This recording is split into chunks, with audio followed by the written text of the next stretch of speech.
It's the main event.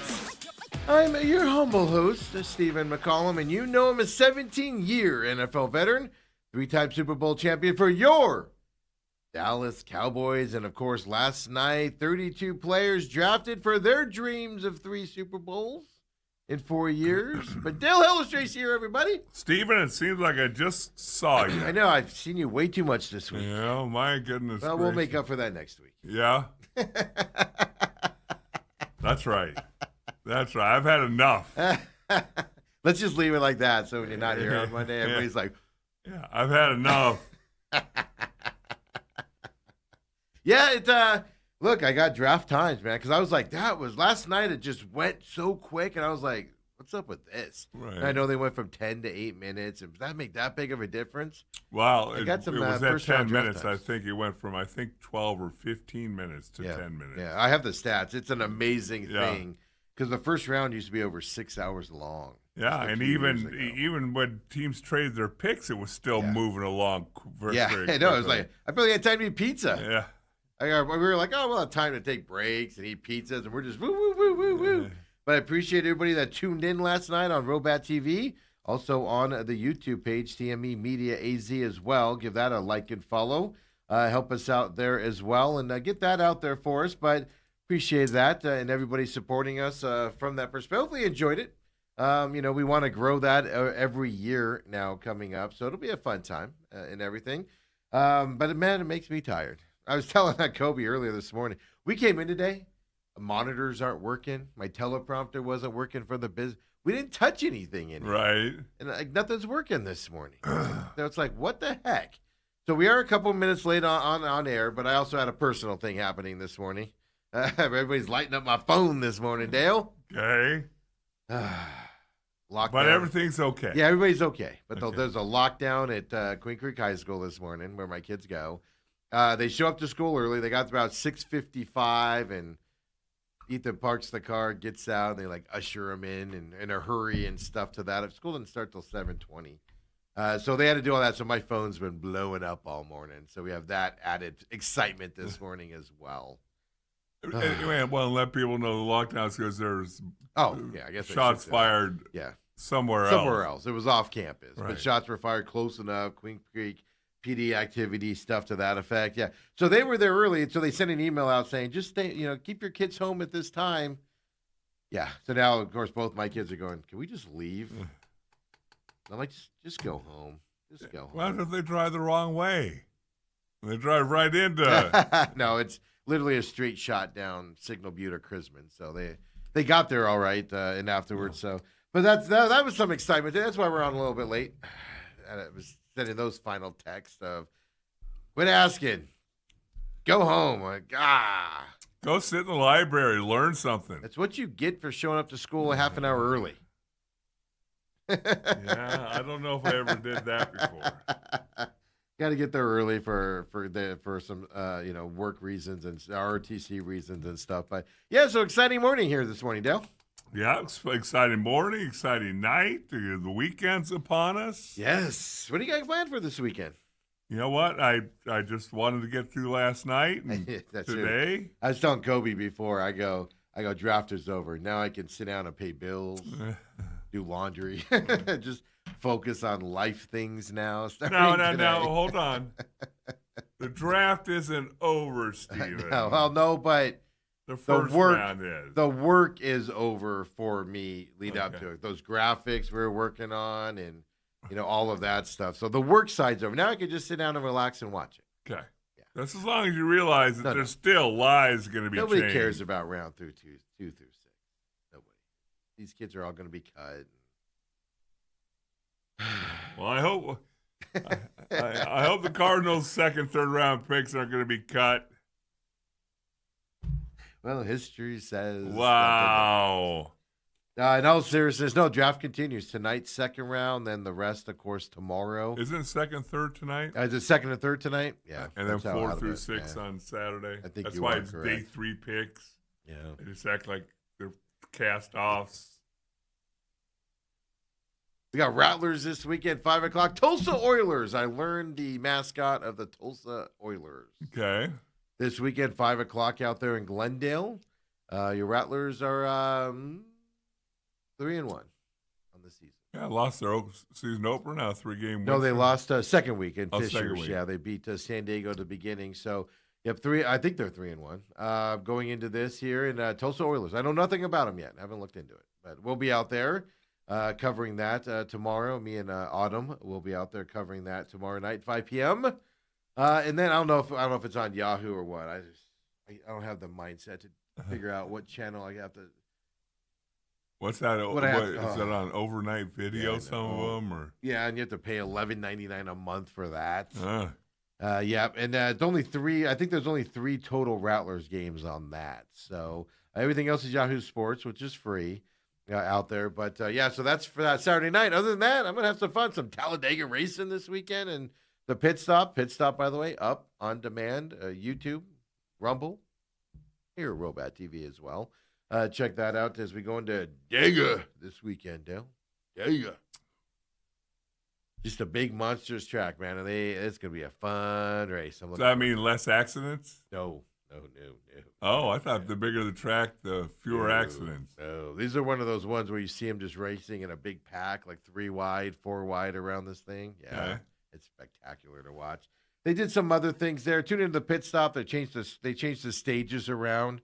Made them shorter, the second and third straight shorter to try to spur some excitement out there. So it's gonna be a fun time. Check out the pit stop for all that information as well. We're turning into Indy 500 week here, or month, I should say, the month of May.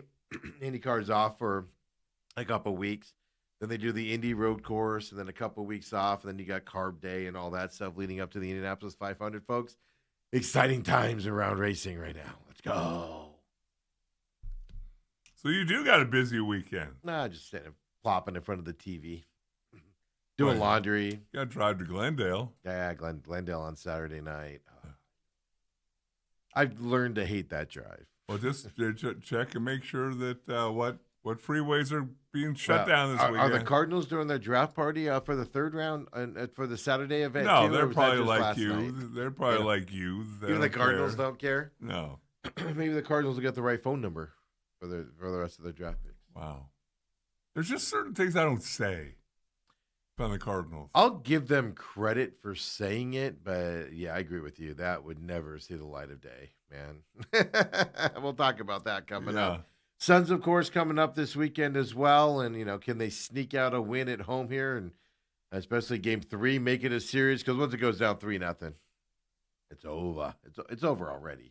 Yes. But we got some updates on the fallout of the officials the other day. And then, Dale, your Diamondbacks. We said it on this program. I said it when he blew the 9th inning a couple weeks ago, when it wasn't a save situation. I said then, I do not like Paul Sewald in a non-save situation. We already struggle with him in a save situation. And yesterday he goes in there in a non-save situation and apparently wanted to throw batting practice to the White Sox. I did hear somebody else say this because we had pointed out the first time that it happened when they brought him in a non-safe situation. I'd like to thank another person in media jumping on this bandwagon. Evidently, because I don't do this math, I don't even know how to figure out an ERA, but the way that they've been using him, if he comes in a non-safe situation, his ERA is 7+. Really? If they bring him in a safe situation, it's under 1. So should that for an organization that is so analytically driven? Yes. Don't you think they would know that? Oh, they absolutely do. Don't you think they know that? I don't think they care. But they care some things. You can't even say that they put him in there because he needed work because he hadn't pitched. He pitched the day before. Yes. Yep. So there are times where you'll throw your closer out, like if you don't have a close situation for a week. When's he going to be in a game? You got to throw him into other situations. Things to that effect. But so there are times you need to do it. It's just for Paul Sewell, he's scary enough as your closer. Let's not add a bunch of other stress to us as well, is all I'm saying. Robert says it's worse in person. I don't know what that's referring to, but thank you. This show is actually better in person. We grow on you. Or is that Diamondbacks and the closing situation? Or is that the Cardinals draft? I know. You typed that in there, and I didn't see when it came in. I just see it sitting in there. So now I'm like, Is it the sun's getting blown out? Is it? I mean, there's so many things that could be worse. I instantly take it as a shot towards us. And everything. Oh, he says Seawald is what he says. Oh, okay. Yeah, that's what he's referring to. Seawald does not throw fast. That's what I told you this before. You look at like Miller in San Diego, and you look at these other closers around the league, and you're like, that's a closer. Just a big, tall, intimidating guy that just stares down the batter, and no matter where he throws that ball, that batter's got no chance to connect on it. He's bailing out of the plate, you know. And then Paul Sewell. He throws it 90 miles an hour. He does, man, it works. And when it works, it works. It works in closing situations. Works. Yeah, that's things. The closing situations need not work there. So I look at another thing we were first on around here that other people are picking up on, along with Jeremiah Love, number 3. We are taking credit for this because our guest, Bruce Cooper, on Tuesdays, was on this pick 2 months ago. And it cracks me up how his friend, the guy that took over his role at a certain news station, is taking 100% credit for coming up. Really? Yes. I saw it during the combine. I talked to Bruce Cooper about this. It is just straight. Here's what I think. Here's my feeling. Yes. Yes. I didn't to talk to Coop about sharing his stuff with certain people. I'll give Coop credit all day long. Right. I wasn't on the Jeremiah Love bandwagon. Neither was I. Yeah. Yeah. So there it goes. That was an exciting pick by the Cardinals last night. I also don't know if I've ever seen Bruce that excited. Oh my God, folks! If you didn't see it last night, I should have saved it. I should have gotten the clip. I do have an in studio clip. Maybe during the break, I'll get it over to Kobe. I do have a clip inside the studio, not on air, because on air he left the camera.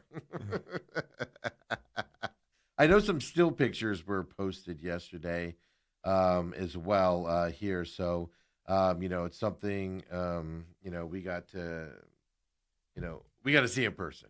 And that was the question when that pick came up. We were all shocked that they did it. Right. I equated it to the Sun Devils getting Kenny Dillingham as coach. The fan base overwhelmingly wanted it. Bring the home kid back home. He wants this job, blah, blah, blah. And traditionally, they just thumb their nose at you. These organizations thumb the nose at you when the fan base wants something. You got to give the Cardinals credit. The more I think about it, maybe Michael Bidwell isn't the moron we all think he is. He's still the jerk we all think he is, but maybe he's smarter than we think he is. Maybe he's not as dumb as he looks.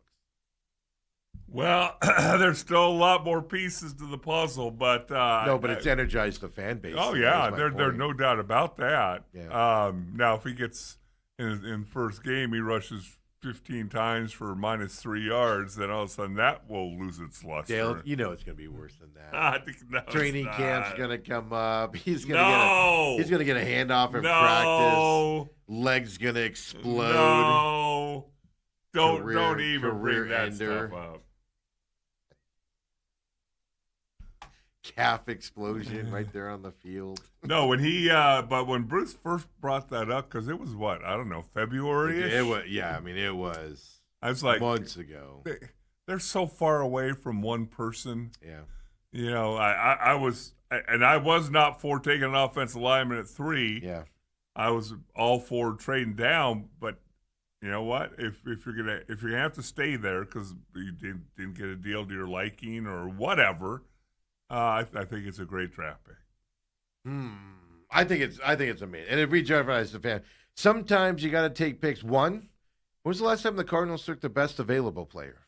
On top of that, think of all the years Levi Brown. All the year Kyler Murray was not the best available player at number 1, not even close.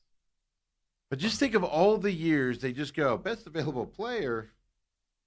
No, we're not going to do that. They did last night. Maybe times are changing. I will say this. I don't have the clip on it because it was late last night and with everything happening this morning, didn't get to it. But in the press conference, he was asked. He said, Monty flat out said, Michael let them do their process. Michael let them make the decisions. I told you, Michael has to sign off on all. Ownership signs off on every draft pick. Let's not be stupid about that. Well, first and maybe second. Well, more at that point. And that's then, where the rest goes. of us schmucks. Yeah, they're just like, whatever. Bidwell's flying to Sedona. Exactly. He's like, I gotta go see Vrabel. Yeah. And see what's happening up there. That sounds like a fun time. Who do we get in the third and fourth round? Well, it's because you can cut those guys, and it's not a big financial Hellestrae. burden. I didn't spell his name.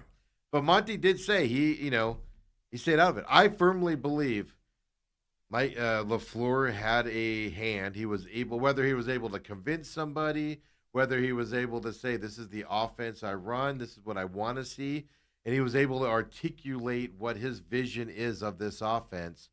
Because I believe the Rams run this style of offense with a player like Jeremiah Love. The 49ers run this type of offense with, obviously, their running back there, the Christian McCaffrey. I honestly believe this player fits into that system. So somebody either convinced somebody or somebody made a prevailing case there where everybody went, this is the guy we need right now. To make this offense run the vision that this offense has. Look, there's nothing else to do. And last thing I want to do, trust me, with all my bashing of the Cardinals ownership and all of that stuff, if there's one thing you take away from today, the Cardinals did last night, Dale, well, I don't think they've ever done. I've been racking my brain. When do they take the best player on the draft, and when do they take the player that's going to instantly affect this offense or this team in a positive way? Now, you thought that here's the problem. You thought that with Marvin Harrison Jr. A lot of people did. Didn't work out. You also have that side of it. But even then, with Marvin Harrison Jr., everybody was like, this is the no-brainer draft pick here. I just like Neighbors better because his work ethic leading up to the draft pick was just so much better than everybody else. Remember, he was the one in the draft that he dropped the ball in a skill thing. It didn't mean anything, but he's like, he ran that drill until he got it down to where he was happy before he would leave and I was like, that's the work ethic we want. Less talent maybe, but that's the work ethic. That's why I liked it. But the Cardinals, you got to give them credit today, man. This is an organization. And it just so happens it's a player to rejuvenate the fan base. All of a sudden, people aren't. I didn't see any text last night talking about how they're reseating season ticket holders last night. Well, let's hope everything works out. I hope Jeremiah Love is the home run hit that everybody expects him to be. Did you even realize, the reports coming out, they had abnormal EKG at the combine? Yeah. Then had it rechecked. And as a guy who's had many EKGs, obviously every year before the season NFL, you got your EKG. Yes. But now in my 60s, I get an EKG. You've had more EKGs than anybody on the planet. Yeah, I've had my fair share. And there are some times where like one of the little things that they put on comes loose and or it something. messes it up, yeah. So let's hope it's that, and let's hope that he has a long, successful career. Isn't that amazing, though? He went through his whole college career without that being a worry, and all of a sudden now you're like... Yeah. Well, I bet it's not a worry, but... No, but you know what I mean. All of a sudden it becomes something. Yeah. It's almost like college teams are like, we don't care what your health is. Just come play for us. Well, I went through my entire high school, college career, and also the NFL tells me to bend over one time, and not only did they check my back, but they put something where it doesn't belong. Drop him 2 rounds. Feels like I've never had a back problem in my life. Are you sure? Because we think you have. Look at this here. I still think back. If the draft back then was done the way it is today, I'd have to sit around till the third day of the draft. Yeah, you would have. Yeah. You don't even know what's happening last night, right? As well. Robert also says, isn't the Cardinals' O-line better now than it was in 2024 when they had a top 10 rushing offense? Even without Kyler, they were top 15. I believe so. The only question mark going into camp on the O-line, I believe, is the right tackle. Right. And they've signed a couple guys, but you would not You don't know if those are the guys who are going to start, but that's why you open up the competition. Yeah. But that's the only one that you're going to go into camp going, we don't know who's playing that spot. Which, I mean, Dale, I don't mean to denigrate, But you are. Line position. But you are. But I'm going to. An offensive tackle on the outside, it's easier to protect a bad one there than it is like a guard or something like that, because you can put a tight end out there. You can have a running back chip out there, things to that effect. So I'm less worried about that than I was before. But I do think the offensive line's better going into this season than it has been the last couple of years. The other thing I will tell you, Steve, is that I was a much better offensive lineman blocking for Eric Dickerson than I was for Smokey 1 or 2, whoever came after him. Actually, we had Reggie Tuapart, the first-round pick. I was going to say, wasn't the other guy like a huge Craig James was the first-round pick. Yeah, I was going to say. But no, what you're saying there is, I'm assuming, is that the running back makes the offensive line look better? Can make the offensive line look better. Here's the deal. Trey Benson. I'm not even going to get down to the bottom guys here, right? Bam Knight's on this team still, but James Conner, what's his health like coming back from the injury and everything? Right. Obviously, Love. Trey Benson. Odd man out, Trey Benson in this deal, right? Not even close. I would think so, unless Connor comes in injured. Yes. I mean, this offense. This is the thing. This running back room got rebuilt quickly. Now you got to stay healthy. Right. This running back room got rebuilt fast. It's exciting. Well, according to ESPN, the Arizona Cardinals depth chart: Jeremiah Love, the starter. Tyler Algier, the second. Oh, I forgot about Algier. Yeah. They just signed him from Atlanta. He's a pass-catching, out-of-the-backfield guy, too. James Conner, third, and then Trey Benson. Yeah, it's Trey Benson. A failed draft pick by Monty. Wish you luck in your next endeavor, sir. Wow. Yeah, but this might save his job. What do you mean? If Love hits it out of the park. Oh, you mean Monty? Yeah. No, I'm talking about Trey Benson. Oh. Yeah, I was saying goodbye to Trey Benson. Okay. Trey Benson's not my guy, man. he's our next running back, and they brought him in, and I was like, he better not be our next running back. I just never liked the way he's run in the professional side of things as well from that side. So 10:30 a.m. press conference today with Jeremiah Love. So that'll be fun to watch, obviously, and see him. Like, if you don't know his family, folks, Bruce Cooper's been telling you for 2 months now, military background for his parents. He just lives that lifestyle. He says the right things of, without football, I don't know where I'd get my aggressions out. He recognizes the premium. He loves to play football. On top of it, which to me, that's the first thing. I'll take a guy with less talent that loves to play the game over a guy that just doesn't like the game and has all the talent in the world. Right. I'll do that every day of the week. Cardinals have ran into that with Levi Brown in the past and some other guys that, really, really good. They just didn't love the game. So this is exciting, man. You wake up today with a little pep in our step. But also, you mentioned this, wrong number, right, for Monty. You mentioned this. Here's the clip of Monty yesterday talking about what took so long to make the pick. Because everybody was assuming they were fielding all these trade calls and they were waiting. You don't need to talk to the player before you draft them, folks. Let's be clear about that. You don't need to. Why are you holding up the draft pick till you have to talk to him is my question. Second of all, the NFL, if you don't know how this works, the NFL puts out a giant list of phone numbers for every draft pick. Draft picks are required to fill out this form. And here's how you most draft picks, especially higher ones, get a different number for that night, so their friends aren't calling and giving them a hard time. Right. Shedeur Sanders, stuff to that effect. It's all out there. Everybody had Jeremiah Love's number. Well, apparently not the Arizona Cardinals. Is that a 3 or an 8?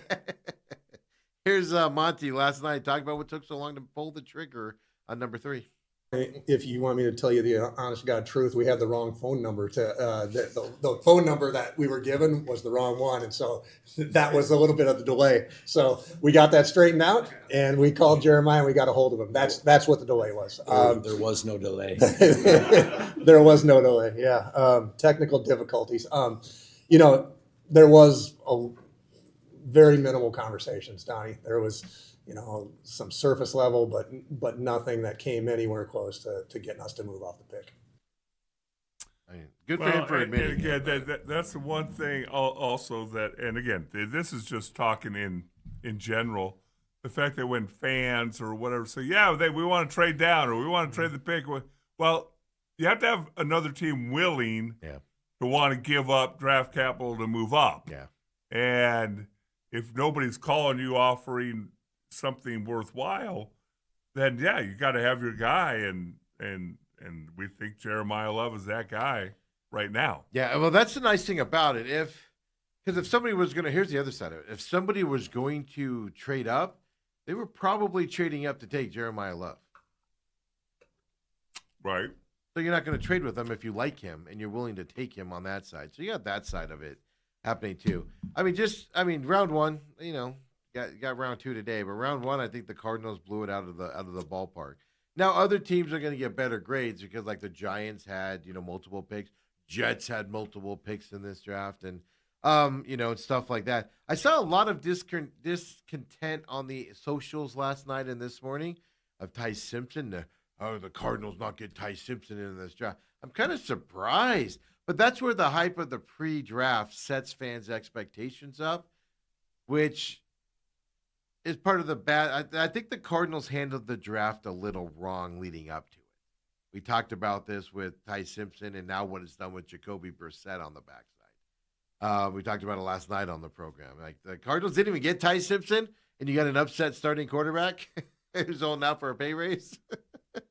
Well, after that press conference. And then you add to that, and this is the thing I didn't really put together last night. Number one, it did not look like the head coach was super duper excited when Ty Simpson's name was. Well, I got the video for you. But and so I've also got the history. I'm going to talk about the comparison between the Rams and the Cardinals. There's a very big distinction here between the two. And so we'll see that.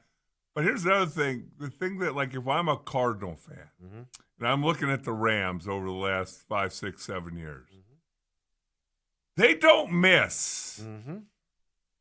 They don't miss. Especially in the top part of the draft. Yes. And now, again, Ty Simpson may end up taking over for Stafford after this year and leading them to the Super Bowl. They have Stetson Bennett also sitting there, a young guy that they drafted a couple years ago. Right. Lower, not obviously in the first round. But they're high on him to kind of take over as a backup over time and stuff like that. Yeah. But it just a mixed emotion when the draft pick was announced from the head coach.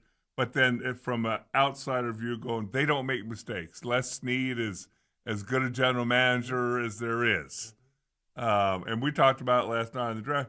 There's certain teams, they don't need to get 6 or 7 players in the draft because only certain guys are going to be able to play. Yeah, we talked about that at the end with some of those trades. Like the 49ers traded out of the first round. Yeah. They don't need a bottom feeder first rounder. A second round guy is going to fill the same role as the bottom of a first round, so let's get more picks. Right. Exactly. Cardinals aren't in that position, by the way. But, Well, it's interesting. A couple things happened last night on the draft, and we'll get into it. We'll take our break, come back. Did you hear about this Makai Lemon situation on the draft? I love these stories. Teams that screw up royally crack me up. The famous one, of course, is Minnesota not getting their pick in time and the team behind them just running up there to take the guy. Yeah. Similar situation happened. Now it was out of the team's control, but it's fascinating when this stuff happens out there. Then of course we'll talk about McVay and specifically the Rams because the Rams do something for the draft that I knew about. I got even additional information last night on how they handled the draft. Maybe this is the way you go: less work compared to more work is what I'm setting you up for. Work smart, Steve. Yes. We'll tell you about the Rams draft practice, or at least what they claim they do, which I believe, by the way.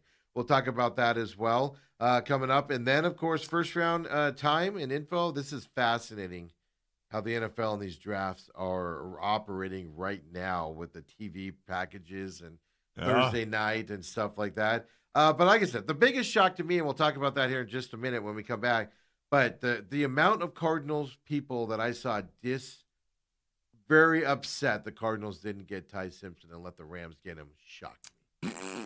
Shocked me last night. But again, pregame hype, pre-draft hype. We'll talk about it coming up here as well. Come on back. Main Event Friday edition.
And we're back here, just recapping the draft a little bit on what happened. The offensive line, I said it last night at the end of the draft show.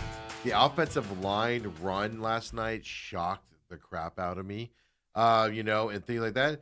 So good thing the Cardinals got some of those guys in free agency, because if you were relying on the draft, I'm not saying it's slim pickings, because there's still some guys you can get that be able to perform for you, second, third, fourth, fifth round. But the run on them was shocking to me there in the first round last night. But this McCollum situation, if you don't know what happened, it came out. I saw it from Ian. He put it out, of course, as well. The Steelers were on the phone with McCollum at number 21. Literally on the phone with him. Hey, man, we're going to take you here coming up and things like that. And because the Cowboys are on the clock, and they know the Cowboys aren't taking him. So they're on the phone with him. And they're talking back and forth and all excited. Oh, you want to come? Here's Coach. You want to come play for me and blah, blah, blah and everything. But what they didn't know, the Eagles were in conversations with the Cowboys to trade up to 20 to take him, which they eventually did. They couldn't get a hold of him, Dale. Right. Because he's on the phone. No call waiting. He's like, whoever's calling me right now needs to shut up. I'm talking to my future team here. My future boss. It's the Eagles calling to say that they just drafted him. Isn't that an amazing story? I love those types of stories where the Steelers are like, we got you, man. Right. We're so excited to have you here. He hangs up that phone and goes, does that say I was just drafted by the Eagles? How do you feel if you're the Steelers in that moment? Well, there's nothing you could do unless you wanted to trade up. There's nothing you could do. You just called a little early because you know the Cowboys weren't taking him. Wait, what I would have done if I was Dallas is go, hey, I'd call and say, hey, just so you know, somebody's trying to move ahead of you. Oh. They're offering this. Do you want to sweeten the pot? Couldn't do it. They were on the phone with the kid. Why aren't the Steelers picking up? I love those types of stories in the draft. That came out last night. As well. And that's one of those situations, if you're the Steelers, there's nothing you could do. Right. You have no idea that trade's happening. You might get that phone call, but they ran that clock down low before they got there as well. So going back to the Rams situation, so we're going to talk about this in two folds. One, taking Ty Simpson at 13. But it also, the Rams, as much as I hate them as a team and a franchise, obviously they've been good, and yes. I respect the Rams. Seahawks, I hate. I do not respect them at all. I love Pete Carroll, but other than that, I'm just not a big Seattle Seahawk fan, organization-wise, stuff like that. 49ers, same boat. Just not a fan of their organization and the coaching staff and stuff to that effect. So in other words, you're just jealous the Rams, of anybody's good. No, the Rams, though, I respect Sean McVay. If I was joking around before that, if Cardinals continue down this track, I'm just gonna go to LA and become an LA, travel to the games every year. So I respect Sean McVay. I respect Snead. I respect the ownership in Kroenke. They just do things in a way that's professional, successful, and they just don't embarrass themselves out there, like a lot of the Patriots, which every year or every couple of years there's a new scandal coming out of Patriots land. In Dallas, there's this new scandal coming out every year in Dallas. Dallas has been quiet this year. Where's their scandal? Is it yet to come this offseason? We're waiting for that to come up here. But the Rams are one of those teams that I sit back and go, dude, why can't we be like that? Yeah. The way they run things seem to be so first class. Ty Simpson, after he was drafted, told SiriusXM NFL that he's never even met Sean McVay in the draft process. He's never met him. 13th pick of the draft, folks. Yeah. Sean McVay, after the draft pick last night, he does his press conference. Tell me Sean McVay's excited to have another quarterback on this team, or just the draft pick in general. I don't think this is a slide on Ty. I think the way their organization works, which we're going to talk about here, is just different compared to what you think these guys run. Here's Sean McVay last night after the draft. And Claire, this is Matthew's team. And you get a chance to be able to address, the backup quarterback. We've got Stetson. We've talked about the importance of Jimmy.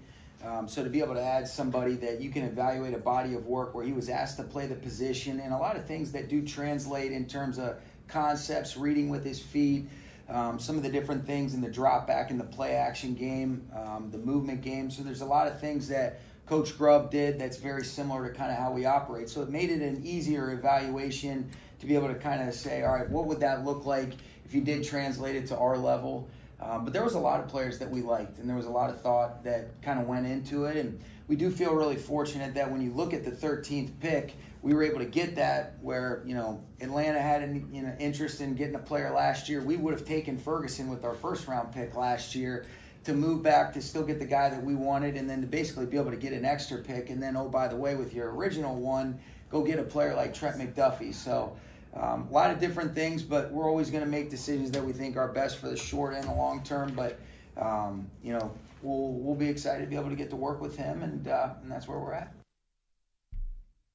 That's a whole lot of blah, blah, blah, blah, blah, blah, blah, It's a lot of talking, but what it tells me here, he goes into last draft on their strategy. He employs their strategy there. He's not upset they drafted Ty Simpson. I'm sure he would have wanted another role player for Matthew Stafford, but he sets it down, right? What did the Cardinals not do last week? Jacoby Brissett's our guy. Moving forward, if we get a young quarterback, he'll have a chance to compete and come in. No. Do you have any doubt the quarterback order there in the Rams? Any doubt? No. He brings up Stetson Bennett. Stetson Bennett's still here. By the way, you know who we didn't mention? Jimmy G's retiring. He's done. He's out of the league. Well, he did say Jimmy G's important to us. Yeah, but yeah, but it was like on the side. Yeah. That's also why Ty Simpson was drafted. One of those guys is going. But he went through it. But my point is, we played you the press conference, the pre-draft press conference last week for the Cardinals. That couldn't have been any different. And they drafted the quarterback. It couldn't have been any different. You know exactly what the Rams' plans are. The Cardinals in pre-draft, you had no clue. To the point where their starting quarterback went, you guys need to pay me starter money if I'm going to be, at least I like a starter. And I'm going to hold out until you do so. Here's the thing about you the think difference. Matthew Stafford's sitting out here this year? I need starter money because I've threatened now. Well, see, to me, the situations are so mammothly different, to use your favorite hockey team. One's a better team than the other. That's the difference. One's a better team. One has a better quarterback who's a Super Bowl winner who's getting paid starter money, and rightfully so. Yes. But yes. Has mentioned retirement. Yes. Has talked about stepping away. Yes. Has had a bad back, by the way, going into last football season, which I always pray and hope that my back could be that bad and still go out and be an MVP candidate.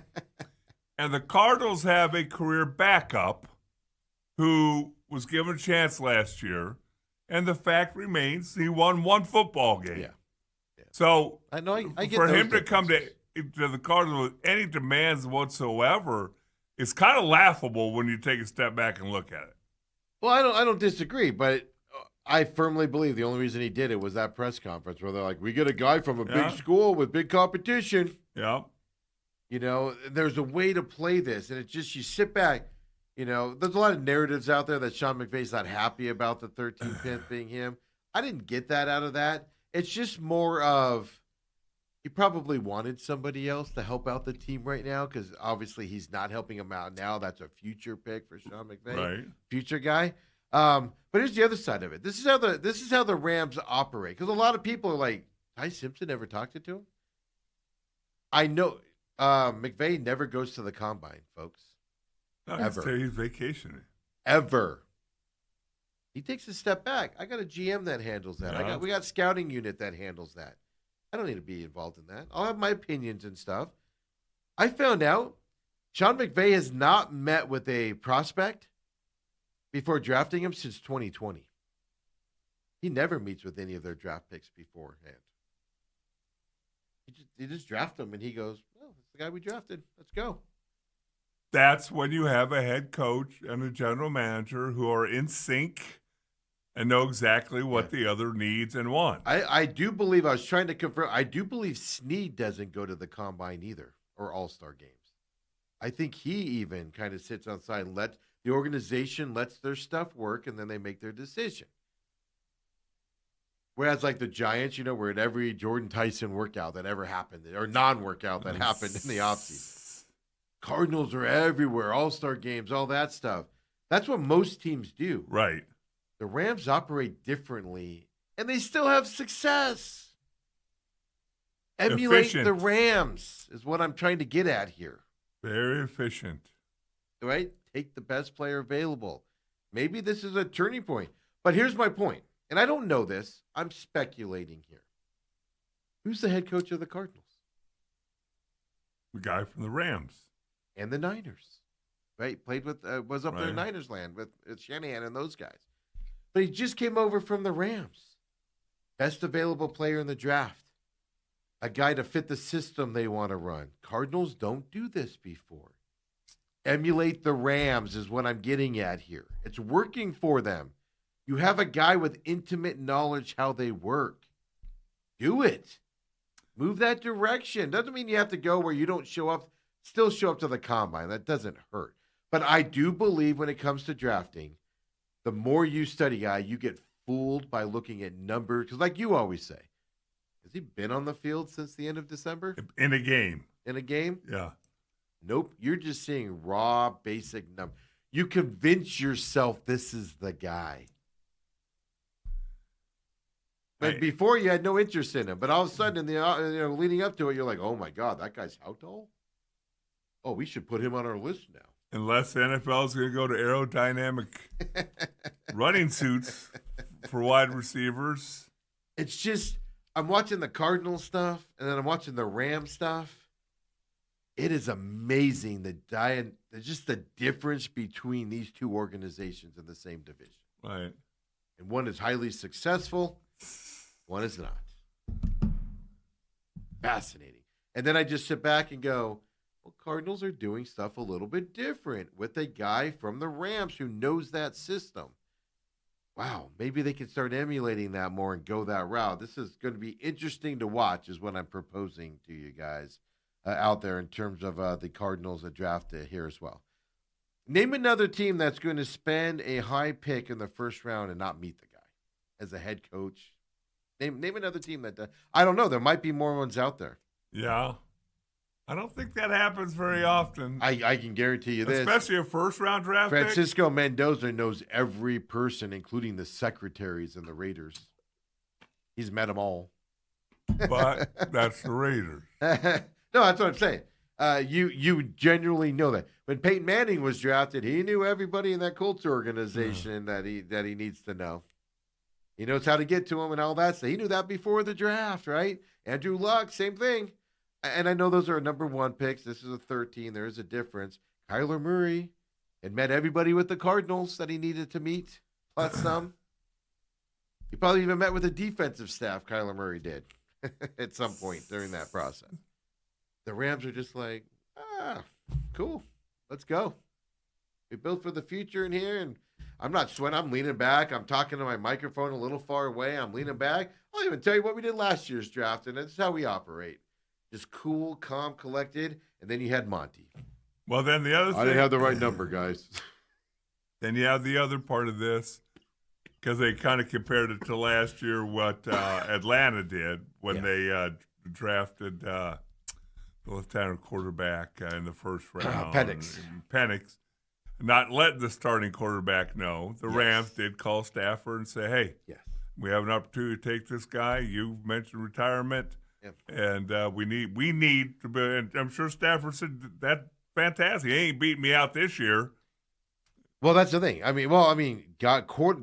Now it tells you also about Matthew Stafford and what a team player he is. Right. Aaron Rodgers, when they drafted Jordan Love, they gave him a heads up, and he threw a fit about it.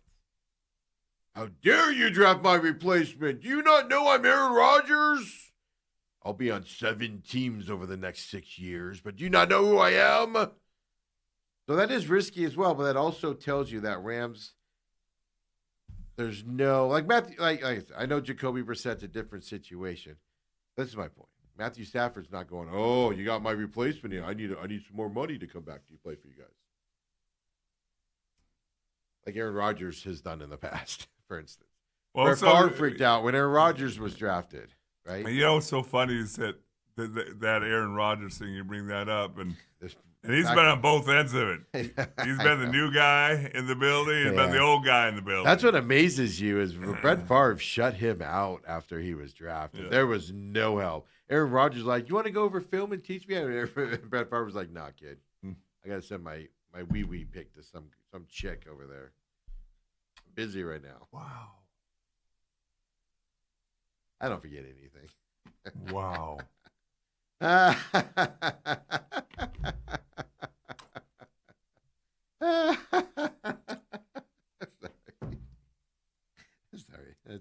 It's Friday. Let's have some. I don't know, Dale. I mean, isn't it weird how just with the Cardinals did something that's so hyped up, everybody's excited about it, and at the same time you're just like, you still screwed it up. Well, we'll see how that plays itself out. They did say last night they've had good conversations with Jacoby Brissett, and they're looking forward to solving this problem that we created.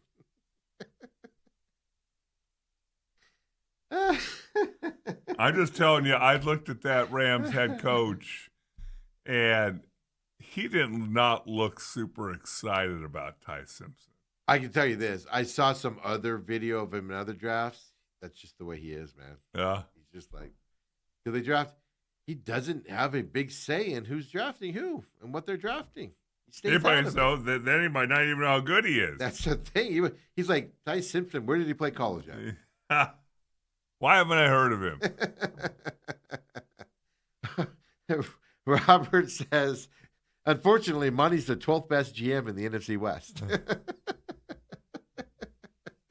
There's some assistant GMs that are ranked higher than him as well. Again, say what you want about Monty. Hold off this first draft pick. At least going into today, when we look back at this draft, we'll always say he did the proper right thing for a lot of reasons in the first round. We can say that now, regardless of where we go forward. And also, his mom's the salt of the earth, folks. I'm just telling you. I'm rooting for Monty just for her. She's just an amazing person out there. Also, Papa Mike, welcome, by the way. He said retired life got in the way this morning. What'd you do? Sleep in, Papa? There? Was that what you did? Then they're having a conversation. Ethan says, since he's now home from school with his exciting morning, he said, the Cardinals suck at drafts, I think, this decade. I think it's longer than this decade. That's all he can remember. That's all he knows. So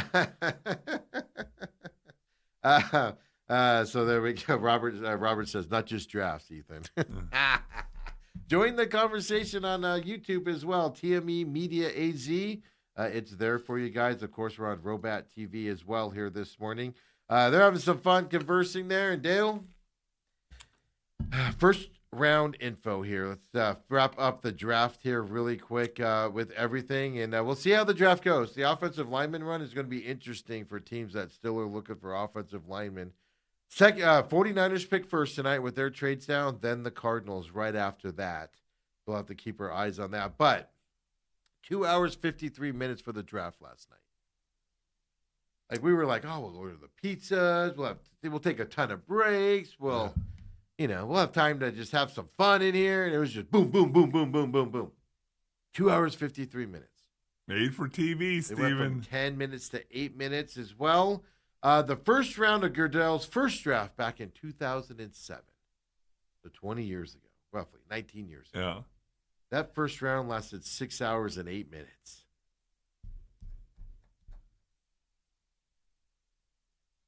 That's crazy. Could you imagine? I don't even remember that. It's even better, though. 2021, day one draft, 3 hours, 44 minutes. So those it's still pushing 4 hours in 2021. 2022 went to 3 hours, 18 minutes. But basically 3 hours, 46 minutes roughly. So almost 4 hours for every draft here as well. And then this year, like I said, 2 hours, 53 minutes. So ESPN probably said, hey, we got programming to get to 9 o'clock or 8 o'clock, whatever that was. ESPN, we had the ESPN feed on here, and they didn't have a lot of, they had short commercials, but they didn't have a ton of them either. Like, they were squeezing them in. Like, a lot of it was picks in, and then we're waiting probably so they could do some commercial breaks before they go out there. But I want to thank Roger Goodell, and I'm still going to boo you. I got to thank him, man. 2 hours, 53 minutes. Yesterday during the show, if you saw it, I was all, we're going to be here for 5 hours tonight? Yeah, well, that tops the math.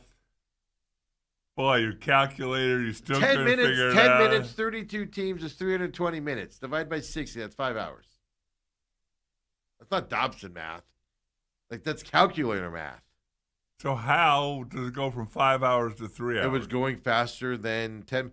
So what they were doing was, I said this early on last night, like the pick would be in. It's like they started the clock at 8 minutes for the next team. Like on the bat.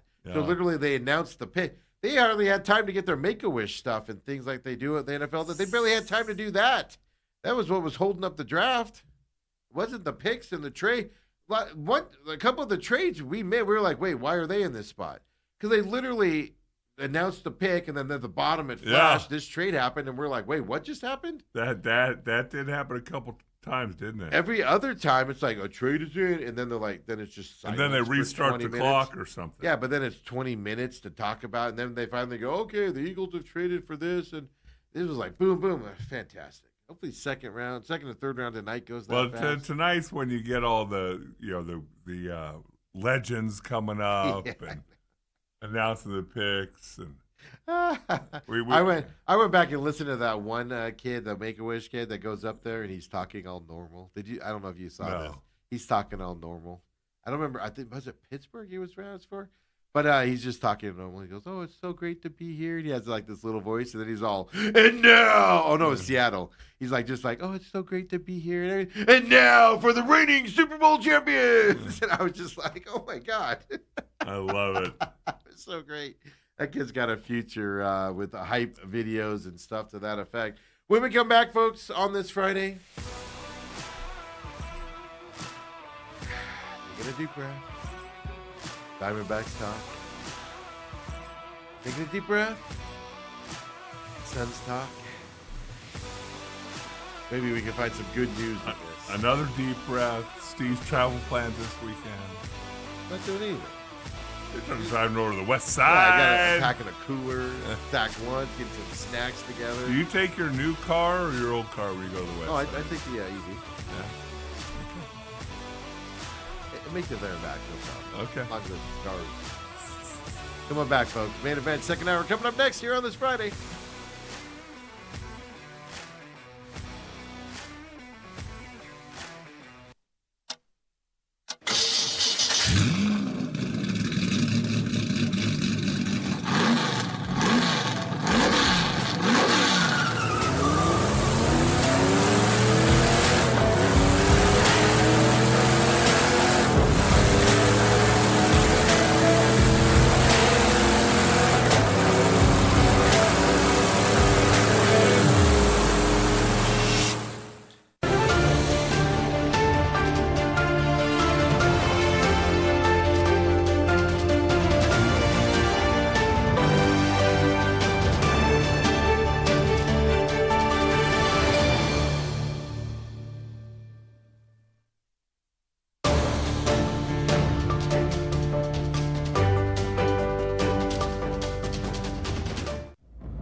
And we're back here, main event, second hour. I'm your humble host, Stephen McCollum, and of course, 17-year NFL veteran, Dale Hellestrae.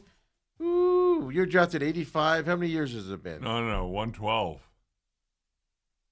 No, You're saying drafted in The year, 85. yeah. Oh, okay, yeah. Yeah, 1985. you're like, no, I was 112. I was drafted 112th place. 85, I'd have made a lot more money, Stephen. You quit hitting me up for money around here if you're drafted 85. How many years has that been? 41, Is that what it is? 95, 05, No, you're right. 15, 'Cause 25. Yeah. Oh my God. 41 years ago, Stephen. You were drafted when I was 8 years old, Dale. And you probably knew that was the rebuilding of the Buffalo Bills. You said it'd be my favorite team. No, Dad, can we they were cheer for the terrible. Bills? I didn't root for the Bills. Well, partly because they were played my Giants in that first Super Bowl, the one where he missed White, Norwood missed right. So I was a Giants fan as a kid, New York Giants. I fell in love with Lawrence Taylor early, and my parents kept the off the field stuff away from me at those ages. Probably good. Right. Like later on, I was like, Lawrence Taylor's not a good dude. What? Good player. Mark Bavaro and those guys. Like, I love those teams, here in Arizona. Because here we got Cowboys or Broncos. And I didn't go Cowboys side. My dad's a big Cowboys fan because that was the pipeline for ASU players when he was younger and stuff. Danny White, obviously, Shante Carver and all those guys. So that went that route. Yeah. But I went Broncos route. Broncos and Giants back then. Darren Woodson, by the way. Yeah, Woodson. I knew I was forgetting that. I was like, who's the other guy? You remembered Shante Carver, but you forgot Darren Woodson. I know. Can you believe that? Wow. Shante Carver, didn't he get caught with drugs or something while he was in Dallas? Nah, he was. It was something. He was a bit of a disappointment as a number. Nice guy. You were there with him, right? Yeah, Obviously. nice kid. Yeah. Was he? Just not a first-round draft pick. Yeah. Heck of a talent at Arizona State. I think he just went sideways. We'll just say that. He went sideways. Hey, it's tough. I'd start drugs, too, if I had to move to Dallas.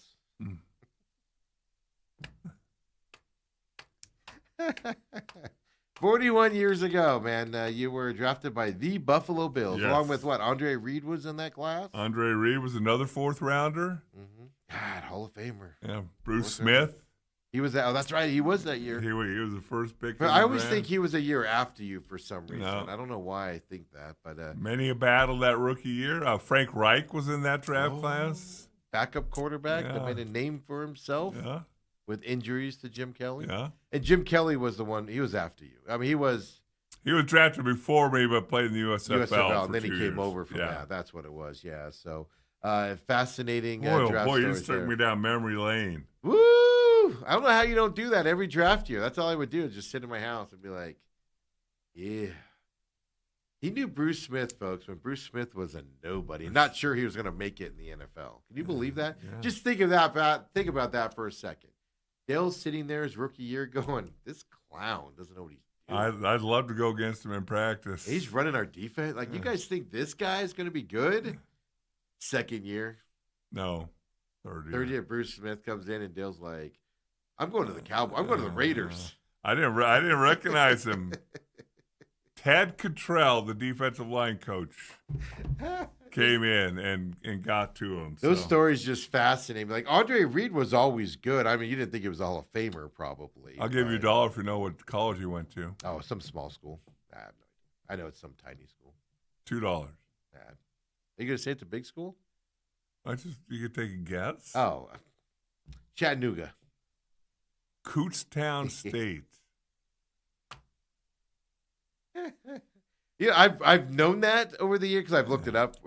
Talking to you about it. I'll never remember that. Though. You'll ask me again tomorrow, and I'll be like, Chattanooga. Yeah, but I won't offer you any money. Where is Kutztown State at? Pennsylvania somewhere. Is it really? I never went scouting to see where Kutztown State was. Yeah, but I mean, like, you were sitting there and you're an lineman, and Andre Reed's probably dropping passes that first year, and everybody's like, this kid ain't good. No, him and I kind of bonded there. Him, myself, a guy named Mark Tranowitz, who was the first pick in the second round from Nebraska. He was the one that brought his Nebraska girlfriend over, that one? Former Miss Nebraska. Yeah, former Miss Nebraska. We don't need to say that one on air, but no. I think we have before. But But yeah, we hung out during mini camps and stuff. The three of us went up to see Niagara Falls for the first time. Oh, how cute. You guys were on the Lady of the Mist together? No, we didn't go. Oh, we might have. Yeah. I want that picture. Andre Reed and Dale Hellestrae on the Lady of the Mist. And Mark Trans with a crew cut. That's so great. And you're all going, why are we in Buffalo? So Andre Reed, was he not exposed in the that free agency draft, or he was and just nobody? Took him? No, he wasn't exposed because he was maybe a Pro Bowler or close to being a Pro Was he Bowler. already in that? With Yeah. that was year 3 that Year happened 4. for. Year 4. Okay, so no, you're right. He was good by then. Yeah. So, that's the thing, man. Just I don't know. I'd like to go back into Bill Polian's head back then and be like, did you think Reed was going to be that good when you drafted him? Of course, now you go, absolutely. We could see it in him then. Well, the thing is, you got to remember, in 1985, the Buffalo Bills, through trades and whatever, I never even looked into it. They had 8 picks in the first 4 rounds, A bunch. and it took a lot of really good players and some that weren't so good. But when you get 8 whacks at it, That's the thing. You want 8 whacks at it because you know a few of them aren't going to work out, and you're Right. hoping that you have better odds. That's why teams like to trade down to get extra draft picks. is We get better chances to. Most of your draft picks don't work out, folks. unless you have in your Majority mind, of a them. can't miss, no brainer, you'd rather have two, 3 shots at it. Absolutely, yeah. It's over 60% first round draft picks don't make their second contract with the team they're Right. drafted with, which I mean, it's still good odds that it's going to happen, but that's a big failure rate. Yeah, especially Anyway- on first round Yeah, picks. because that's a lot of money you're dealing with and things to that effect as well. So I don't know. I just always have fun with that with you and the draft day and everything on what we're looking at. You still talk to Andre Reed? Is Friends he- on Facebook. Hey, yeah, but yeah, so you don't talk to him. I've met him. I've seen him a couple times at some functions. I have a bunch of people on Facebook, Dale, that I used to be friends with that I don't talk to anymore. Yeah, well, see, you're different than I am. I'm a nice guy. I'm friendly. I'm Okay, gregarious. But you don't talk to Andre Reed is the point. I just told you I've met him at a few different functions. We'll dab it up a little You bit. ready to- yeah. He goes, Yeah. Ellie? He'll be jealous, though. He's 0 for 4 in Super Bowls. Do you think that jealousy comes in? Do you think he's like, he got out of Buffalo? Yeah, I don't know. What would you do, Steve? Would you trade 3 Super Bowl rings to be in the Hall of Fame? Or would you want Me to sitting here right now? Yeah. No. Oh, no. No, I take the Hall of Fame. over 3 Super Bowls? Over 3. Me sitting here right Yeah. now? Yeah. Because you got to keep in mind, I'm also a nobody here. So that would make me somebody. That put my name out there. Me winning a Super Bowl. What's that kid's name from SMU that won the Super Bowl with Reggie Phillips. Yeah, Reggie Phillips, the guy you hate. Nobody knows who Reggie Phillips is, and he has a Super Bowl win with the Bears. Nobody knows who he is. You're in the Hall of Fame. People know you are. You had a successful career. You can win a Super Bowl and not know who you are at all. So just so you know, I No, knew I'm you were going to go that way. Me sitting here, if I'm a player, I want the Super Bowls over the Hall of Fame. If I was a competitive guy, I want to beat your butt every year and host that trophy up every year, and I want you knowing I did so as a player. But me sitting here right now, I'd rather Okay. be a Hall of Fame guy. Okay. So there's 2 different perspectives. Okay. So anyway, finish your other thought. You knew I was going to say the other side? Oh, yeah, because selfish people usually say that. Team or self? Well, now I know why Andre Reed doesn't talk to you anymore. You call him selfish. You call him selfish. No, I think as a competitor, I would just want to win all the time. Yeah. If the Hall of Fame comes because I win, okay. Now, the thing is, he did win a lot. No, The Bills did win a lot. I'm dogging them Yeah, for being but, over no, 4 in the it- Super Bowl. it's I mean, they tough. ran into a vaulted Cowboys team, a giant team that was phenomenal. Was that the year that Phil Simms was injured that Yeah, year? Jeff So Hostetler. Jeff Hostetler got in there. Another guy. What did he go? Raiders after that, and everybody's hyping him up because he won the Super Bowl for the Mhm. Giants, and then mediocre career after that on top of it. Yeah. And then a Washington Redskins team that was pretty good. Did he go to the Redskins? No, Oh, no, I'm just saying that they beat they the lost to. Bills. Yeah, it's not like that's like when people go, Suns have never won a championship. Well, they only went up against the Barkley years. Only went up against the best team ever in NBA history in the Chicago Bulls. A lot of guys don't have championships because of that. Right. So I don't necessarily hold it against him. So I know, Andre. I'm sorry, buddy. I'll apologize. I'll text him later. I'm going to text him right now. Andre, Yeah. I apologize for disparaging your 0-4 Super Bowl run. And he's going to say, hey, Dale, who is this knucklehead? I told you before, I would have done what I almost said 2-A. My buddy. Johnny Johnny Giesecke. Giesecke, Yeah, your thank buddy. you. My buddy from Sacramento State. Undrafted free agent from Sacramento State. I would have done what he did. 2 Super Bowls, and I'm taking that money for my next team. Oh, yeah. I would have done that, too, as a player. That would have been perfect. Yeah. What's the difference between 2 and 3 Super Bowls? Obviously, one. Smart asses that are saying that right now. But no, you go take the overpayment from the other team. That's what you do. Wow. Especially when your coachings are changing. My opinion on that is, if your contract's up and you're going through a coaching change and you like the current coach or whatever, and you had success with the current coach, you're getting a new coach anyway. You might as well go to another team because you're getting a new coach either way. Might as well go do that. Me personally. Okay. That's what I would have done. Is my player perspective off? I wouldn't fit in as a player. Is that what you're trying to say? Well, you'd be about Steve. Well, kind of like you are here. And I'm sorry, what's your name again? yeah. The humble one. The big other NFL story, just to wrap this up, Jordan Tyson, of course. I watched him walking back out again. Just an emotional, I'm going to call him a blabbering idiot walking out there, just tears and snot and to go out there to meet Goodell and everything. I mean, that was amazing to watch for him. I mean, just imagine his emotional roller coaster if you sit back and think about that. Now, he's young, some injury concerns, didn't get to have the off season that he wanted, with getting ready for this, sat out a lot, has to read the papers because don't tell me he wasn't paying attention. Right. He's going to be it's hard not 20-something. Yeah. Then you go into April 17th, and you have to have a good workout. All accounts where it was a great workout and everything, and you just have all these question marks around you, and then you get taking a chance on a team that quietly took him. The Saints, nobody talked about the Saints taking Jordan Tyson until about 3 days before the draft. 2 days before the draft. Right. It was always Giants. I mean, that's just got to be an emotional just lift off of you, I would say, as a young kid with this dream on top of it and this setbacks. Yeah, it's one thing to be perfectly healthy and go through this process. It's another with what he went through with not being able to work out or not wanting to work out, whatever the story was. That's just so generally, Dale, I would make fun of people being emotional in that situation. I'm not. But I did notice something about the 2 ASU players drafted yesterday. Okay. Both very, very emotional up there. Kenny Dillingham's getting some emotional guys on this team. Well, I would say that the thing that jumped out to me about that is neither one of them were ranked like in the top 700. That's the coming real out of high reason school. why I think they're emotional. Yeah. Is, dare I say this, came out of nowhere to be in this position to get here. If you don't know, Max didn't even live in America. Gets into the senior year of high school. Somebody, I think AAU in his basketball league was like, "You ever tried football?"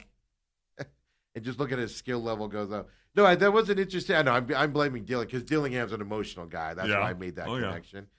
So I have a feeling that he gravitates toward players that are mean killers on the field, but also have emotional feelings away from it. A lot of a lot of football players don't have emotional feelings away other than anger away from the locker room. Like that's all they are, is they're just football players all the time.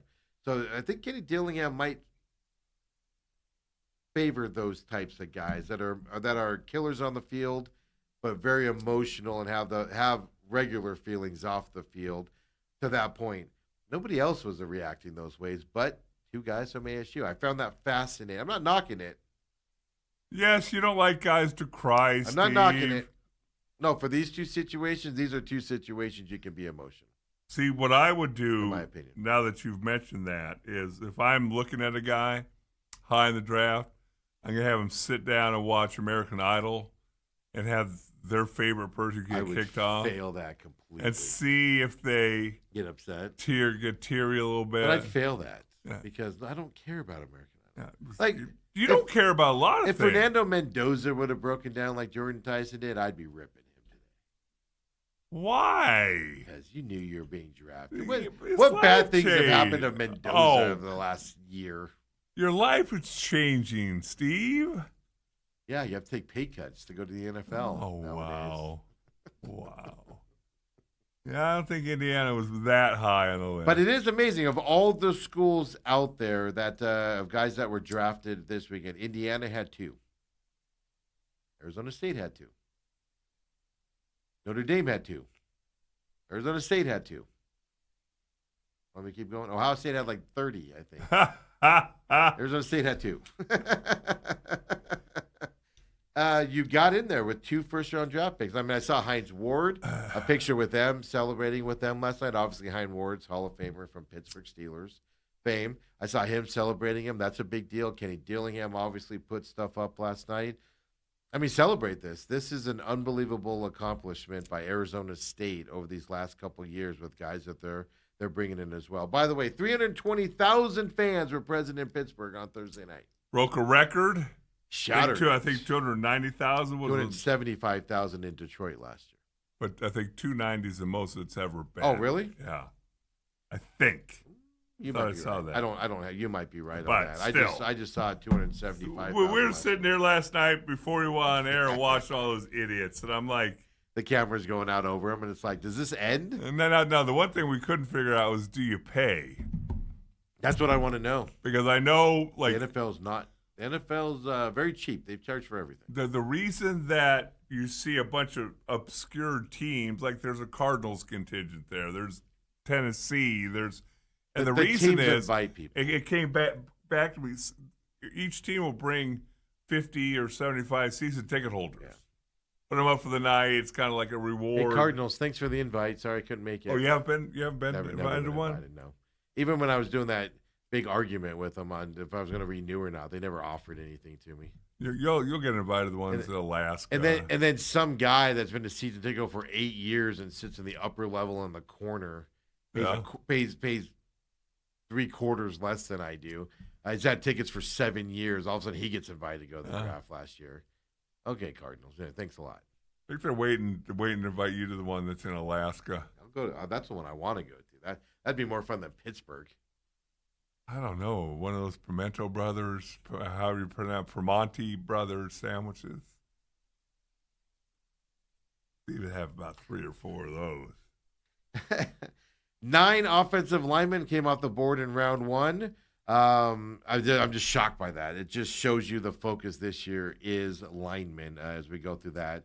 But then, first time in the common draft area that 2 running backs were selected, and they came from the same school, Notre Dame, of course. First time in the common draft area, which tells you, right, two running backs. Colleges are adapting the 2 running back system that the NFL's had for a bunch of years as well. And then Jordan Tyson, as you know, picked 8th by the Saints. Jalen Tyson picked number 20 by the Cavaliers in the draft last year for them in the NBA. First siblings to be drafted in the first rounds of 2 major sports, also breaking some records last year. Fascinating. With ties to Arizona. Both of those stats tied into Arizona there. Look at that. We're right in the forefront of NFL record-breaking stuff that Did happened. that cornerback from U of A go in the first round? No, he did not. He'll be lucky to go in the 3rd. He might go second. He might go in second. Okay. I can't think of his name right now. The guy that made that Bruce was all over because he made that spectacular play. I hate that play so much. Hate those. So draft today. But anyway, that's enough NFL talk for today. Let me check the YouTube feed here for some comments and Twitter and the text line and everything. Well, while you're doing that real quick, I just looked at Mel Kiper's. Actually, it's Matt Miller. Has his round 2 mock draft up. Guess who he has the Cardinals taking in 34? Okay. Hold on, let me think. You're going to have to help me out because I don't have it pulled up here. Give me the top 5 best available. They're not taking Boston from Washington. That's a wide receiver. They won't take him. Ooh, do they take Zion Young, defensive end or edge from And by the way, Missouri? he has Stukes from Arizona going 36 to the Raiders. Really? Yeah. So 36. That's right in the middle of the second. Well, round. Early. Yeah, that's yeah, you're right. That's impressive because I would have thought end middle to bottom of the second round. Oh, that'd be Oh, Mendoza to him. That'll be a fun little. I'm not Mendoza. I'm sorry. The cornerback, right? Yeah.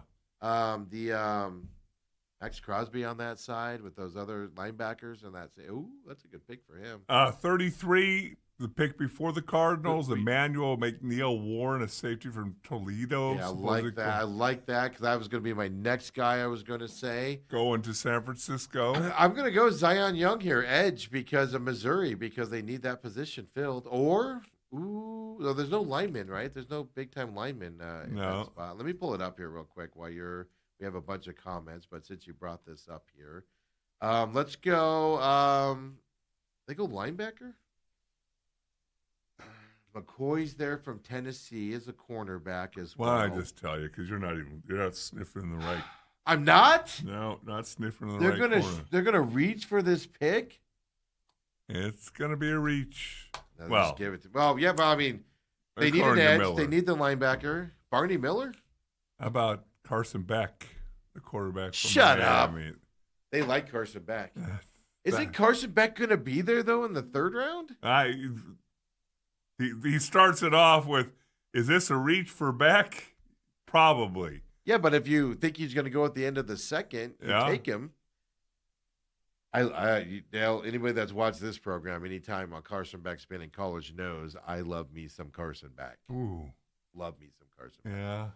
But, well, I don't think he's going to be a top-tier NFL quarterback. He might be a Jacoby Brissett-type quarterback. He'll get some starting opportunities, mainly be a backup. That's how I see Carson Beck in the NFL. Oh, my God.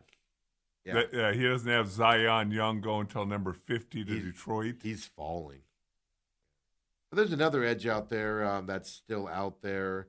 Completely forgetting his name right now. Also has Garrett Nussmeier going at 53 to the Steelers. Really? Yeah. Really? So anyway, any ASU guys there? I wonder what's going on with Zion Young from Missouri. He's first round talent. He's fallen for a reason. Did I miss something on him? Yeah, I've not read anything negative about him. He's fallen.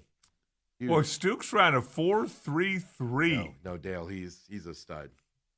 I just hate him for that stupid play.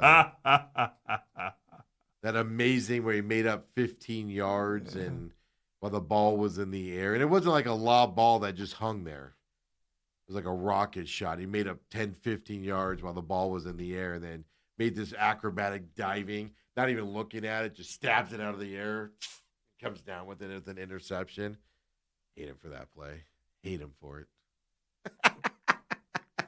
Thank you, Stukes. I got a couple really nice dinners. That's right. You got the dinner out of it because of that play too. So Carson Beck at the cart. Talk about ruining your goodwill with your fan base. That's too early for a guy. If you take a guy second in the second, because I told you Ty Simpson in the first round, you're viewing him as your quarterback of your future. That takes you, for most teams, that'll take you out of the running next year for a quarterback. Especially if you trade up to get him, you give capital up. Carson Beck in the second round, in the second pick of the second round signals to me the same thing. It's almost the same thing, isn't it? Yeah, it's a guy that you're bringing in because you expect him to take over and being your starter. Has anybody heard anything about Carson Beck to the Cardinals? You just floored me with that. That's an ESPN guy putting that out. Yeah. Like I said, if you like him, I got to tell you, I don't want you trading up for him later on, but there's a chance he's there in the third round. I like him better in the third round, top of the third round. With all your needs? That's the point. You need an edge. There's a couple good edges out there. Take a chance on a guy. I brought this up yesterday as well. I said, do you draft a young safety for Budda Baker? Like a Budda Baker type safety, which a couple of them went off the board yesterday. Do you draft him? Budda Baker, we all love Budda Baker. He's a phenomenal talent on this team, but he looked old at the end of last year. Yeah. He's looked old a couple years now toward the end of the season and stuff like that. But that's what I'm saying. Get a young kid in here. Budda Baker's 2 solid years left. You can play two guys in that role. Take a little pressure off Budda. You guys both poo-pooed me on that. I'm not talking Well, a safety I that think just stays because back. there's- I'm saying a safety that will move up in the box and blitz and stuff to that effect. I just think that's because they got some definitive needs. Yeah, you know, that is if you're the Rams, in my mind, you can afford to gamble a little bit. Hey, we really like this guy in 2 years, so we could take him a quarterback. Like Seattle let a guy go. I'm forgetting his name right now because the guy that they drafted behind him had to play last year, and on the defensive side, and he played well. Right. So they were like, all right, we can let you go because we have your replacement here. That's what good teams do, though. They stack players up so you can let a top-tier player move on, which, trust me, Cardinals, if they ever – Buda Baker to me is in that Larry Fitzgerald thing where you don't let him go to another team. He retires as a Cardinal.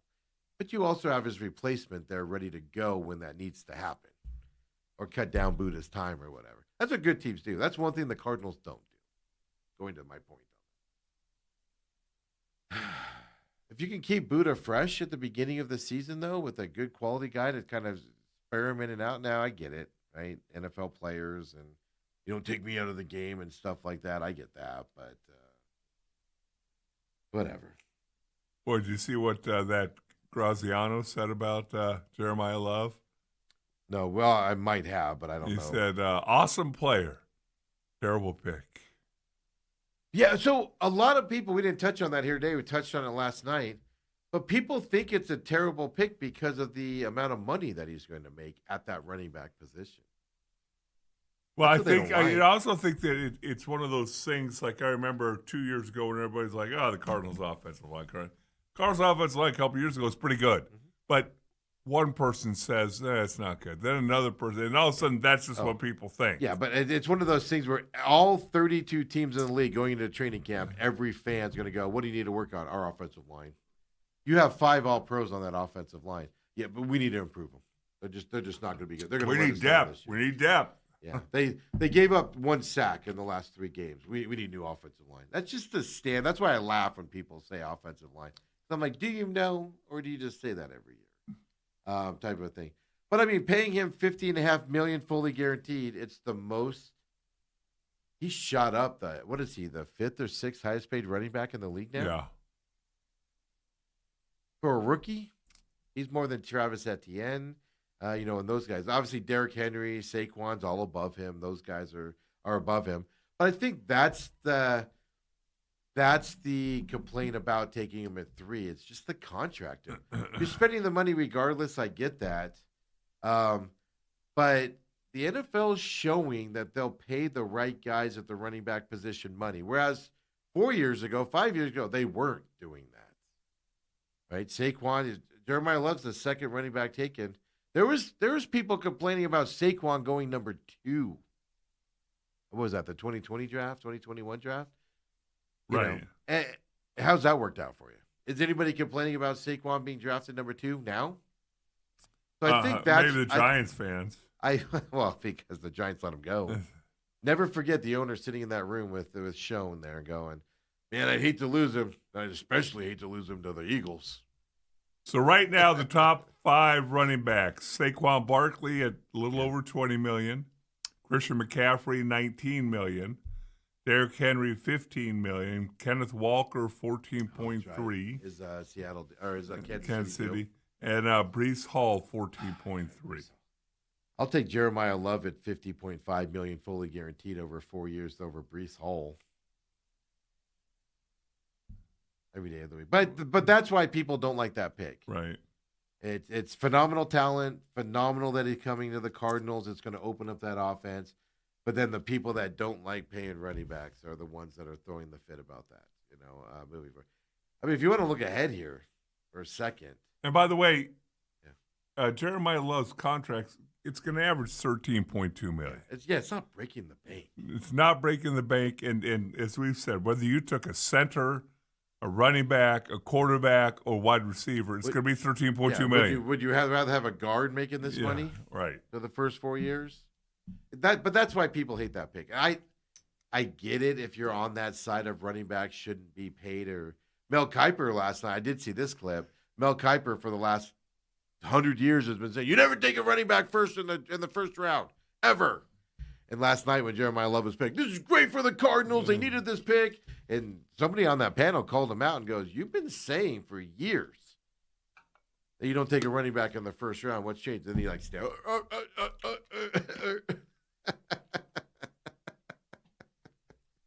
it was kind of a funny clip. Yeah. Mel Kiper, I used to just put up with. I never was a big fan of it for what he does.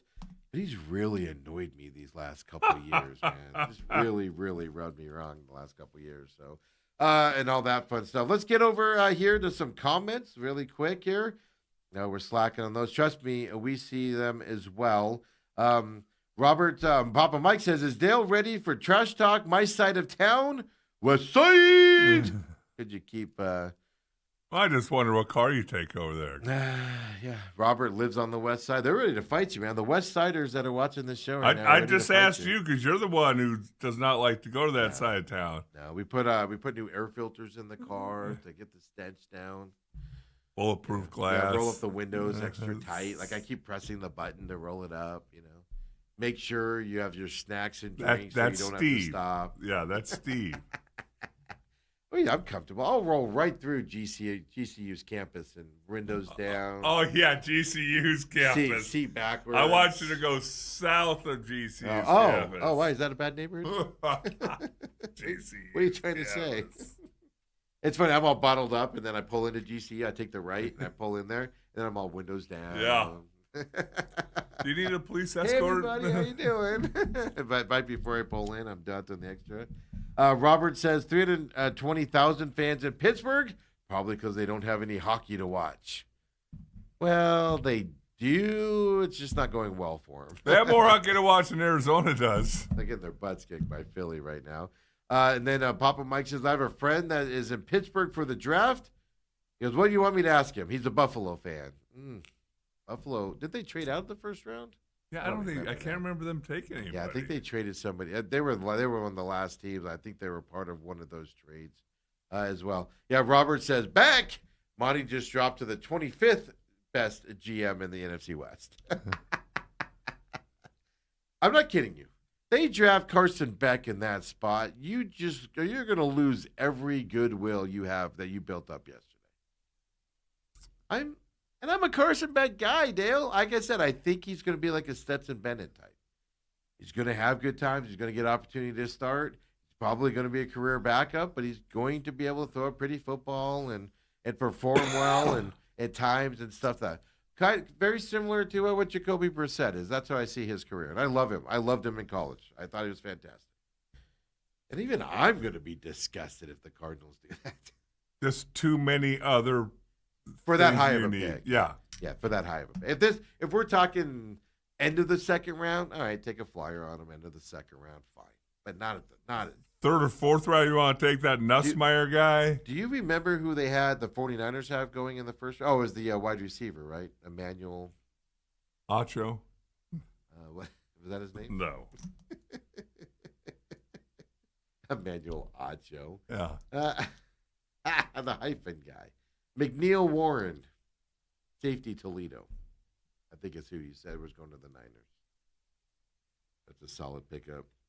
You're talking about the first pick in the second round. Yeah, because the Niners are ahead. The Niners traded down. They got that first pick ahead of them. Right. We're just going to sit here today and watch the Rams and the Niners and Seahawks just keep getting better. Exponentially better. We're going to really talk about it real quick. I know you want to get negative, so I'm trying to avoid it. Caleb Lomu, yes, Utah, Valley of the Sun Pride, went to high school out here, went to Highland High. That's what Bruce said. Yeah, I couldn't remember, but it's one of those. Went to Utah, programs, first round draft pick. Which he was scheduled to. I was getting a little worried there toward the end that he might fall with that run. That's the other thing. 9 first round lineman picks, shocking. Right. But there were 2 or 3 of them that weren't rated to be. I didn't see that Keelan Rutledge from Georgia Tech. Didn't hear his name. Him and then the big white guy that went a few picks before him. I call him the big white guy because he's just a big burly. Well, Blake Miller. Blake Miller is supposed to be a first rounder. Yeah. Somebody else, I can't remember his name right now. But they weren't even top 40 in this draft in terms of draft picks and stuff like that. So some I think the run on them caused some teams to go, Oh, yeah. we better go take. But they were being taken ahead of. I take Lomu from Utah over a lot of those guys that went ahead of him, and stuff to that effect. So it is fascinating when runs happen and I don't know. I'm going to say teams panic, but teams go, we better go get a guy. But then when you jump a bunch of guys to get to your guy, it's like, what? Carson back to Dale, you have disgusted me. No, that's just what he's saying. You have disgusted me with just even suggesting that today. What does Jake Glazier say? Because he was the one that nailed the. Was he? Nailed the Ty Simpson to the Rams pick. Well, so did Bruce Cooper. What does Bruce Cooper say? Robert, by the way, says if the 49ers pass on the Toledo safety, I would take him. I agree. I like him. That's the Emmanuel kid. I do like him a lot as a safety. I would agree with you on that, Robert. But Niners don't miss picks, so they're going to take him. And the Cardinals will take Carson back. There's any other team in the league that in their first press conference says that they didn't have the number 1 pick, top 5 pick phone number. And it took them a long time to make the pick because they couldn't get a hold of him. Yeah. Make the pick. You don't have to talk to the kid. Just make the pick.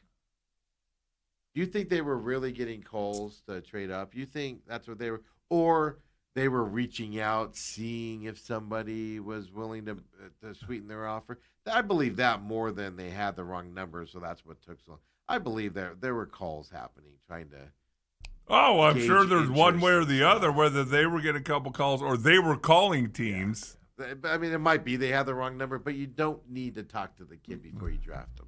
And Jeremiah Love said after Marvin Harrison, he said Marvin Harrison reached out to him before the draft, and things to that. You're not doing that if you're not a possibility to go to that team. So Love knew there was a really good chance he was going to the Cardinals. Right. Sitting there in that room last night. So you don't need to talk to him in the moment. You can get his number later and talk to him. He's not going to be doing much afterwards, right? From that side of it and everything. Dale, I'm trying to avoid it. I'm out of stuff to talk about. So Okay. we got to do it now. It's not my fault. You want to talk Suns weekend and possibilities, or do you rather go Paul Sewald sending a bullpen session? Is that Paul fastball Sewald down the or is middle? that the coaching Well, staff? the coaching staff didn't throw the pitch right down the middle at 72 miles an hour or whatever it was. For some guy named Benedetti to launch it out of the ballpark. I'll just say, I mean, again, we've talked about it before. We were the first to tell you guys a week or two ago when he blew that 9th inning in a non-safe situation. Stop pitching him a non-safe situation. Yes. Again, we said the numbers earlier in the show. The fact that it's up over 7, close to 8 in non-safe is it's ERA. a different mentality. You don't want him to get into a different mentality in that situation. So why put? And I understand there will be some times you got to throw him out there, because he hasn't pitched in a while. You don't get saves every day and stuff like that. So I understand that. But I'm not going to lie to you. I had a feeling it was coming. We had some fun with it before this series. This was the first series the Diamondbacks had that wasn't against a team that is expected to be in the playoffs this year, competing for the playoffs. And that's the White Sox. I expected a letdown. I saw it coming, and it just so happened to come to the Diamondbacks. Now, so it's the history of the Diamondbacks with Torey Lovullo as a man. We have 10 years of history of letdowns in these situations. It happened again. Then the big question here is, they also tend to, when they have these letdowns, continue those letdowns for a little bit and get in a little bit of a slump. Stop. So today's a big day, or when do they play the Padres next? Well, go to Mexico. Yeah, it's the Mexico thing is where that, but it's not till tomorrow, right? Yeah, Saturday and Sunday is what it is. Okay. Diamondbacks, San Diego's the home team in this, or is the Diamondbacks the home team in this? I don't know. You don't know. I get confused. Well, it says San Diego versus Arizona. So it's so Diamondbacks are the home team. Okay. Yeah. But yeah, I mean, the Mexico City series is coming our way, starting tomorrow. It's a 2-game series. Right. Saturday, Sunday. But that's why now you're bringing, look, you could have just suffered against the White Sox just because you're looking forward to getting your travel plans and packing, making sure your dog's fed while you're gone, all that stuff.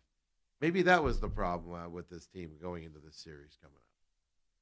But Mexico series against the Padres next day.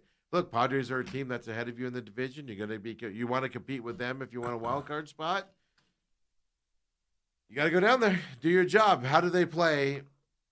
If they come out of this negative, it'll be interesting to see if we're going to blame it on being out of your element in Mexico City with all the stuff they're going to be dealing with down there. Is it simple as that, or is this the slide that's coming after this White Sox? Oh, stop with your slide business. You've been waiting for all season to be able to talk like that. I was not wrong about the White Sox series. That's a Walk possibility. in last night and, did you see your boy? Did you see your closer? I sent it off. It was last night we get here, me and Bruce were talking about it. And I go, was that Seawald that gave that up? Because we were watching the game, but then we had to load up the car to come here and get all the sodas and order the pizza and all that stuff. So I was doing that, and all of a sudden I hear, Diamondbacks just gave up a 3-run homer and lost. And I went, oh, crap. I didn't get to see it till later. So me and Bruce were talking about it, and Dale walks in, and I go, yeah, your boy. Like Bullpen you were pitch right down the middle. Like you were giddy that it happened. No, I'm not kidding. No, because it was a non-save situation. The day he starts blowing save situations is where that's where you'll see me be like, we've been waiting for it.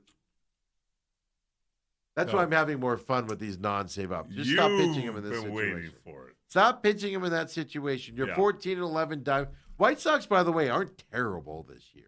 Like, you naturally think White Sox are one of the worst teams. Yes, in they're baseball. improved. That's not the case this year. Yeah. They do have talent on that team. So it's not like you lost to the worst team in baseball. You should have beaten them. Your first series loss since the Dodgers opening series. It's hard to get upset with that. That's going to happen throughout the year. But if you go on another month-long season series win, nobody's going to remember this. Right. Going forward. So it's hard to get upset about, but it is interesting. It does bring up a few questions here coming up with this Mexico City. So over this weekend, Dale, I don't know if you have it in front of you. I do not right now. Starting pitchers for this Mexico series. Gallen, I'm guessing, is going to go Saturday. Yes, and Ryan Nelson. Ryan Nelson on Sunday. Yeah. As well. Do you know the Padres starters by chance? You might not have that one. Well, if you need to know it, Steve, that's what I'm here for. That's why I'm asking you. And so let me see here. San Diego, Arizona, German Marquez. Yeah? That can't be how you say his name, but it's It's spelled not. that way. It's not, but I'm just going to let it sit out there. Versus Zach Gallen on Saturday. Then on Sunday, you have got Michael King versus Ryan Nelson. Woo! I'll say this: if you're down to the Padres late in the game and they have to bring their closer in, you ain't winning that game. You're gonna see what a real closer looks like this weekend if the Padres are winning these games and they need to bring him in the ninth. You're going to see a prototypical, a guy that throws strikes. You have zero chance to get him. I don't even know why they didn't even let him play the games in the ninth inning when Miller goes into there. This kid is a stud as a closer. I love him to death. I can't get enough of him. Yeah, but it's going to be a fun series. You got your top two pitchers against a bunch. Here's the other side. Mexico City. That's it. That's high altitude. Ball's going to fly. We're going to see some fireworks here this weekend with both of these teams and the home runs and stuff like that. Specifically on, I'll tell you this. Zach Gallen leaves one hanging against the Padres. That thing's getting launched to the moon and back. It's literally going to be like that Artemis. It's going to go to the moon, flip around the backside, and come back. Except that ball's toilets will work. Your boy Mason Miller. He is amazing. Guess what his ERA is? Like -7. I think Mason Miller's he's had 12 appearances. He has 9 saves, 1 win. Yep. Take a guess at his ERA. Oh, it's .02. In seriousness, he doesn't give up any. How about .00? Okay. Oh, he hasn't give up any. No. How about them apples, Steven? He's got a scoreless streak, by the way, of 33 2/3 of an inning. Scoreless streak. So that would make sense since the season just started. 0. Wow. He does not put you on base. If you get on base, he gets somebody to go into a double pay here as well. 50 whiffs also on Mason Miller's pitches this year. He's got a slider, a four-seam fastball, a sinker, a changeup, and he'll use them all. And he throws hard. And the off pitching there is amazing to see. Does he throw about 90 miles an hour? Yeah. Yeah, on his curveball. After he blows 7 of them by you. I'm telling you. Hopefully the Diamondbacks don't get in the position where he's got to come in. But if he does, do not turn off your television. Watch him pitch. And you'll understand why I have a bug up my butt about Paul. But there is only one of them. You will understand it. There is only one of them, correct? But he's the best one out there. But there's a handful of pitchers like him out there. They give up runs, stuff like that. But that throw like he does, he's a special one. I agree with you on that. But you'll understand why I have a problem with Paul Sewald as a closer, and you'll understand it once you see Miller pitch. Well, let's hope we don't see him this weekend. That's what I'm saying. Get him out there. Or be the first team to score on him. 33 2/3 of his inning with nobody across the plate. Be the first team to do it. Come on, Corbin. Get that triple off. What do you do? Do when they bring him in, do you just wave and say, that's what I'm saying. Do you just go, I'm out? Yeah. What's the universal sign for we throw the game? We're just going to go back to the hotel and regroup. We're out. We're going to go regroup as well. So that's the weekend for the Diamondbacks here. I'm looking forward to a Mexico City game. The pomp, the crowd differences, how the teams react to it as well, but the altitude. This is going to be fascinating. Who do you think will have more fans? The Mexico City game or the NFL draft? No, Mexico. No, who do you think will have more fans? The Diamondbacks or Padres? I'm going to go Padres on this one. You think? Padres have a lot of fans everywhere. Really? Yeah, I don't get it either, man. But they do. Everywhere you go, you see Padres jerseys. They're all my travels. Dodgers and Padres jerseys. When you get to the East Coast, that changes, obviously. It's obviously, Mets, Yankees, Red Sox, those types of teams. Right. I'll bet you Padres do, if I had to guess. Come on, they're the Padres. All right. Are the Diamondbacks going to wear their serpentine uniforms to cater to the crowd? Oh, well, why wouldn't you? Had to get some favor.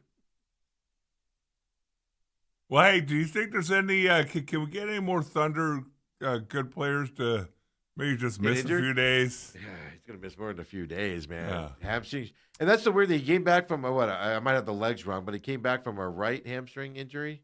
Yeah, I think it says the other one. And this is his left one now. Just terrible for him. Good timing is, right? First round, so can you come back from it as you go? Throw up the bracket real quick here on the NBA side.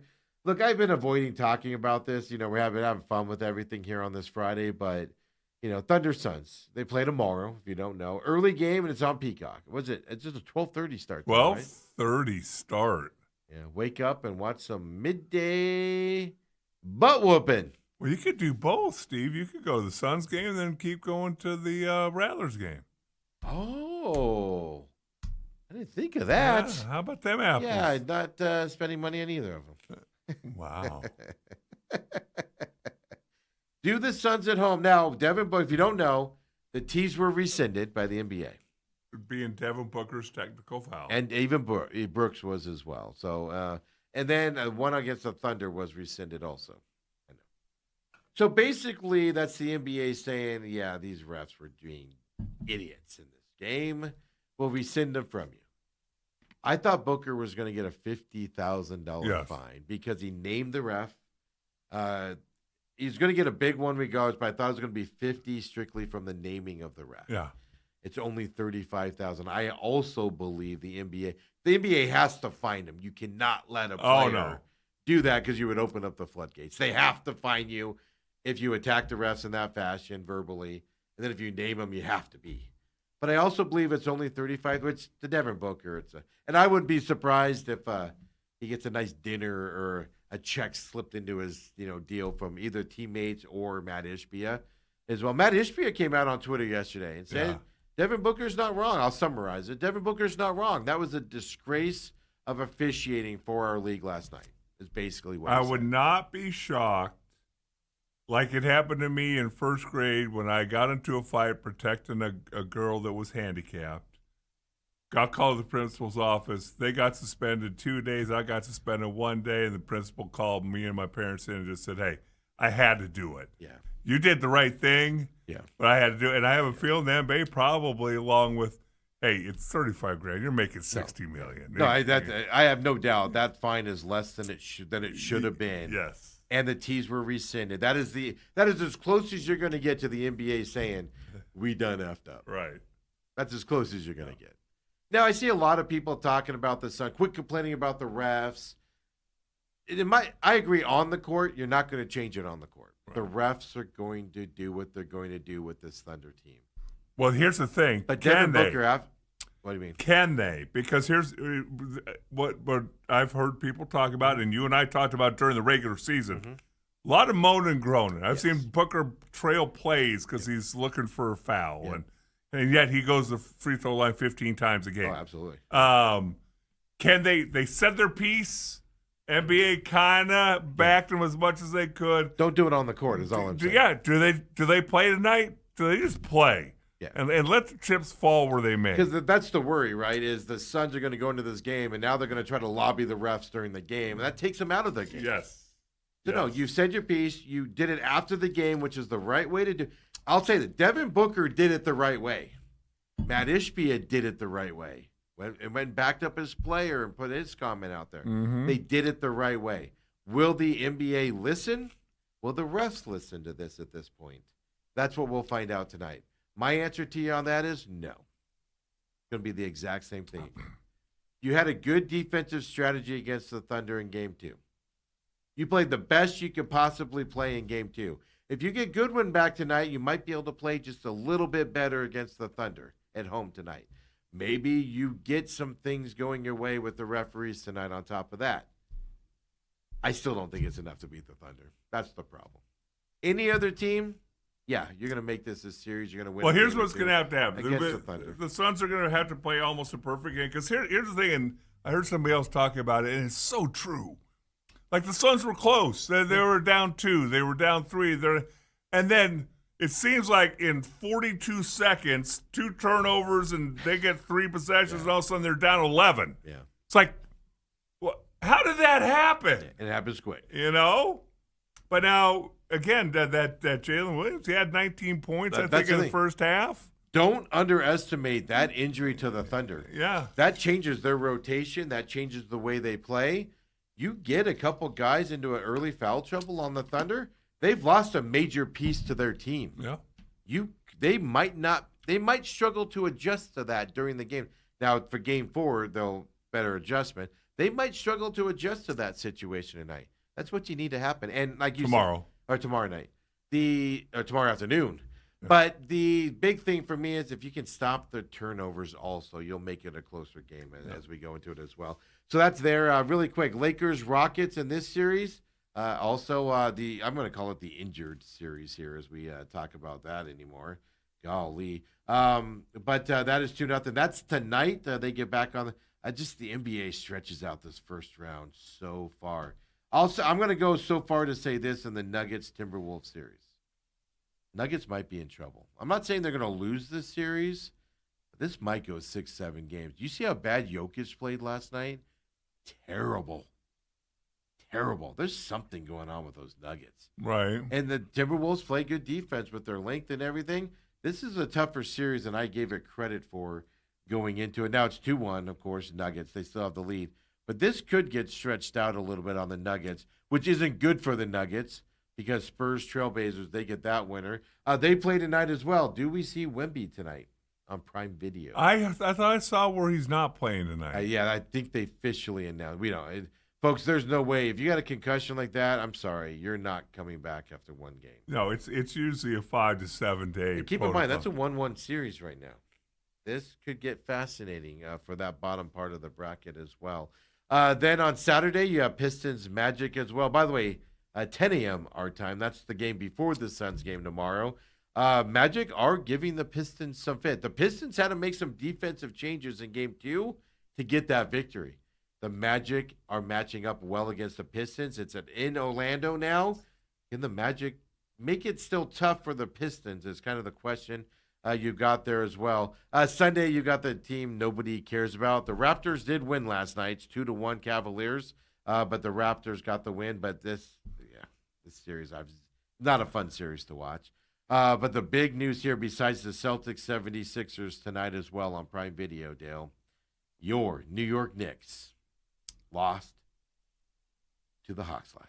They're down 2-1 in this series. The pressure in Atlanta is just choking those Knicks. I don't really give two hoots about this series, but I would love to see the Hawks win the next game, which is on the 25th, Saturday. which is tomorrow. Yeah, it's tomorrow. On Peacock which I'd love to see, just to go back to New York with them down 3-1. Woo! Here, you want that chaos? Oh, I want Dolan. I want cameras on Dolan. I want all those security cameras that he's spying on all of his fans for their social media posts and everything. I want to see all that happening, but I want it on Dolan. I want to see that from that side. I mean, I don't like the Knicks. I don't hate the Knicks, but I do despise their owner and everything. So I like to see this type of stuff. I can tell you, I also wouldn't mind seeing the Lakers beat the Rockets tonight. I'd love to see Kevin Durant and face some more criticism. And I agree with you on that, but but it's not just Kevin Durant and my hatred for LeBron James with the Lakers. I like the Lakers otherwise. Just LeBron. I need him to go on, and then I can go back to my Laker semi-fandom. But I want to see the Rockets lose this series because, like you said, Kevin Durant. So I don't hate Kevin Durant. We know the type of player he is. Yeah. But they were adamant that Jalen Green and Brooks and them, they need to move them to get Durant there. Durant's the piece we need to go far in the playoffs, and to still get booted in the first round. I don't know. I get some enjoyment out of that, just a little bit. A little bit. Welcome to the Kevin Durant experience. Enjoy it. Enjoy it while you can. By the way, Peacock for the Suns tomorrow at 12:30 for everybody out there. Peacock as well. Peacock. Prime Video and Peacock this weekend. I think Nuggets Timberwolves tomorrow night's on ABC, but don't quote me on that. I'm pretty sure. Other than that, Cavaliers Raptors on Sunday, as I know, is on ESPN because they were hyping that up last night on the draft. But other than that, it's Prime Video or Peacock all weekend there.